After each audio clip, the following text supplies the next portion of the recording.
Apalagi saya sendiri kan ketua Dewan Pakar Keluarga Alumni DPP Keluarga Alumni Kagama Universitas Gadjah Mada. Saya berharap ini segera diakhiri saja, serahkan prosesnya pada hukum, apapun akhirnya tidak usah ribut-ribut lagi.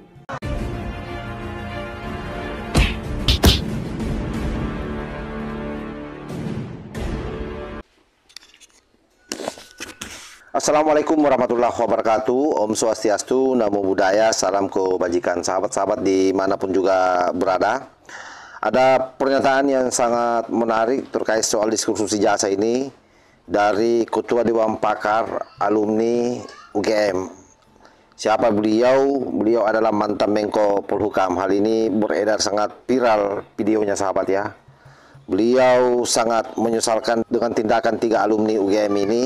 Di antaranya adalah Roy Suryo, kemudian ada Rismon Syadipar dan Pipa, yang mana beliau terus-terusan menuding ijazah Pak Jokowi palsu. Dan yang paling disesalkan oleh Prof Mahfud adalah manakala mereka mengkeluarkan di media terkait dengan hasil temuannya yang menurut klaimnya adalah merupakan hasil penelitian.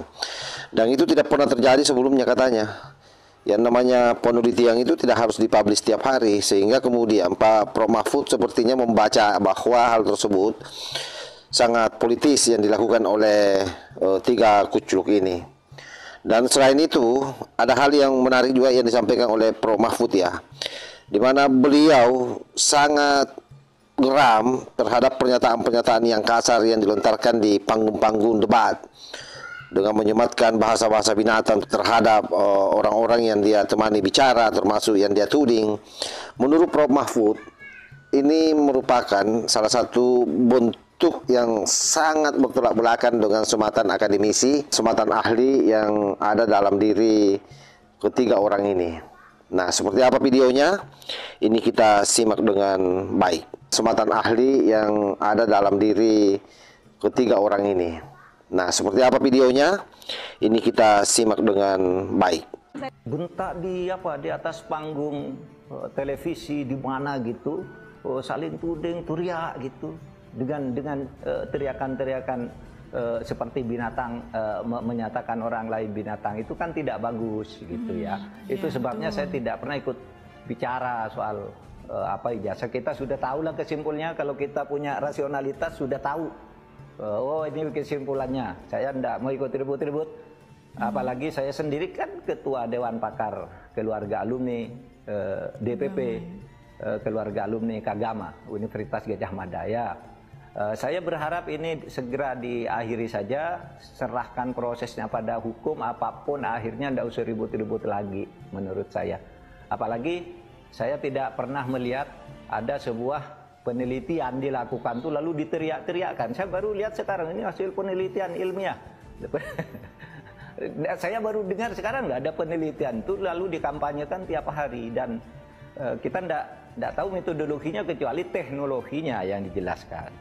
Misalnya, kenapa kalau ini penelitian, kenapa hanya ijazah Pak Jokowi, kok tidak lebih umum bahwa fenomena pemalsuan ijazah di Indonesia itu malah bagus penelitian seperti itu. Apa yang disampaikan oleh Prof Mahfud MD ini sejatinya menjadi tamparan keras ya bagi mereka para pemburu ijazah palsu ini. Pertama yang harus dipahami oleh seluruh sahabat-sahabat bahwa Prof Mahfud ini adalah Ketua Dewan Pakar Keluarga Alumni UGM di tingkat pimpinan pusat. Yang kedua, apa yang dilakukan oleh 3 kucluk RRT ini, saya menyebutnya kucluk ya, kalau sahabat-sahabat yang lain terserah mau menyebut apa. Yang pasti pangkatnya buat saya ini adalah kucluk. Kelihatan dari pernyataan Prof Mahfud bahwa penelitian yang selalu mereka keluarkan ini hanya merupakan salah satu bentuk alibi untuk mau lepas dari jeratan hukum yang dia alami. Sebab bagaimanapun juga bagi seorang Prof Mahfud, mantan Menko Polhukam, kemudian ahli tata negara, itu paham betul bahwa mereka hanya sedang memainkan opini publik sebenarnya, berupaya mengaduk-ngaduk masyarakat. Karena sampai hari ini juga masih banyak juga yang percaya, bukan banyak ya, masih ada juga yang percaya kalau ijazah Pak Jokowi palsu. Padahal pihak UGM juga sudah mengeluarkan satu pernyataan yang saya kira sangat tegas, memberikan kesaksian bahwa ijazah Pak Jokowi memang asli. Tetapi para kaum dobol yang memang pas-pas otaknya, yang mungkin pada saat dia dilahirkan otaknya tidak ikut keluar, nah ini yang jadi masalah. Sehingga memang butuh dilakukan edukasi secara terus-menerus. Dan yang paling membuat Prof. Mahfud prihatin adalah ketika mereka tampil di panggung-panggung debat, lalu menyematkan orang dengan kebencian yang sangat dalam. Yang paling Prof. Mahfud sebenarnya juga kesalkan, geram terhadap mereka ini adalah teriakan-teriakan hinaan mereka pada saat mereka berdebat di panggung-panggung televisi atau di podcast-podcast. Sehingga ini mengungkap wajah asli gerakan ini, bahwa pada prinsipnya yang mereka lakukan ini tidak lebih daripada melampiaskan kebencian. Bayangkan saja sahabat, kalau kemudian orang disematkan dengan kata-kata binatang. Ini hal yang sangat membuat Pak Mahfud sebenarnya sangat sedih. Apalagi mereka-mereka ini selalu menganggap dirinya sebagai seorang akademisi, dan sama sekali tidak tercermin bahwa mereka ini adalah ahli, mereka ini adalah akademisi. Dengan terus-terusan melakukan fitnah terhadap orang lain sambil menyematkan bahasa-bahasa yang sebenarnya sangat tidak layak disampaikan ke publik. Sebab itu Mahfud MD tegas menyatakan bahwa saya tidak akan pernah ikut-ikutan dengan isu ini. Kenapa? Karena saya tahu ujungnya akan bagaimana. Nah, di sini saya akan mencoba menerjemahkan seperti apa yang dimasukkan kira-kira Prof. Mahfud itu ujungnya. Ujungnya ini Roy Suryo CS akan masuk di penjara. Yakin itu. Sebab apapun yang dia teriakkan hari ini, semua omong kosong.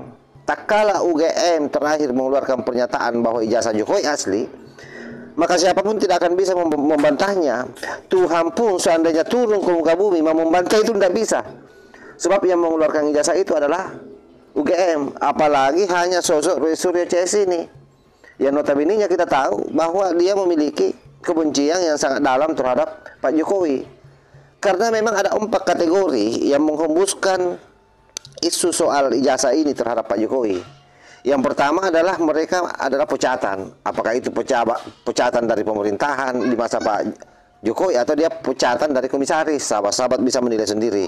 Yang kedua, ini datanya dari 2 kelompok ormas yang pernah dibubarkan oleh Jokowi, yaitu HTI dan FPI. Sahabat-sahabat juga sudah bisa melihat bagaimana kemudian TPUA yang merupakan bentukan Rizik Syihab FPI itu sangat keras bagaimana mau memenjarakan Pak Jokowi, dan bahkan hari ini tampil menjadi pembela bagi mereka ini si kucluk. Nah, yang kedua ada ex-HTI Hosinuddin yang juga ormasnya dibekukan oleh Pak Jokowi. Begitu sangat getol, berupaya menggiring narasi secara terus-menerus bahwa apa yang dilakukan oleh Pak Jokowi adalah sebuah bentuk tindakan yang sangat pengecut dengan tidak memperlihatkan ijazahnya. Nah, padahal kita tahu bahwa mereka inilah yang menuduh Pak Jokowi ijazahnya palsu.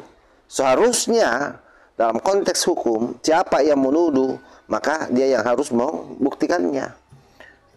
Nah, kemudian kelompok ketiga adalah mereka para pengusaha hitam. Nah, kita tahu berapa banyak pengusaha yang gulung tikar, terutama mereka yang mau memanfaatkan sumber daya alam di negeri ini di masa Pak Jokowi yang menjadi perpanjangan tangan asing. Nah, salah satunya itu adalah perilaku broker minyak yang santer dulu itu yang ada yang beroperasi di Singapura, tapi itu orang Indonesia yang punya. Jadi kan sebelum minyak keluar negeri itu lewat jalur Singapura, dan mereka yang menjadi broker. Akhirnya perusahaan itu juga dibekukan sahabat ya. Oleh karenanya wajarlah kalau kemudian mereka-mereka semua ini bersatu padu. Dan yang ketiga adalah pihak asing.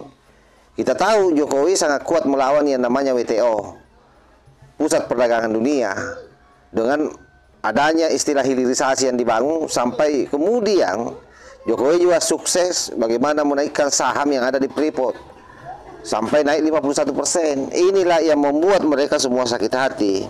Oleh karena itu, sekali lagi, pernyataan Mahfud MD ini sesungguhnya beliau berupaya mengingatkan publik bahwa kebenaran itu tidak bisa dibangun dengan propaganda, apalagi dengan caci maki sebagaimana yang mereka gaungkan selama ini.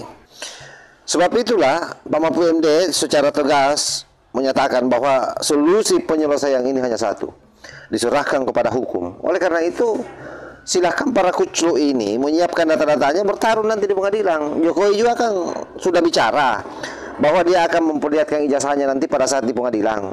Nah, nanti kalian lihat di sana. Jadi memang kalian ini sepertinya karena kebencian yang akut, lalu kemudian melakukan branding terus di media sosial terkait dengan tuduhan omong kosongmu. Olehnya itulah saya yakin rakyat pun juga sudah mulai cerdas, sudah banyak yang sadar bahwa kalian sesungguhnya melakukan ini hanya karena dendam politik, hanya karena sakit hati. Sekuat apapun kalian mengelak bahwa ini murni penelitian, ini independen, omong kosong itu. Tidak ada sesuatu yang terjadi di Indonesia ini yang sejak yang namanya Orde Lama sampai hari ini. Dan tidak ada tangan-tangan setan yang ada di belakang layar. Nah, cuma sekali lagi selalu saya sampaikan bahwa pernyataan yang saya sampaikan ini sama saja kalau menuduh orang kentut. Tidak ada juga yang mengaku kan, tapi baunya ada. Ya, itu sama dengan situasi yang kalian lakukan. Saya kira demikian ya, mudah-mudahan ada manfaatnya. Wallahul muwaffiq ila aqwamit thoriq. Wassalamualaikum warahmatullahi wabarakatuh.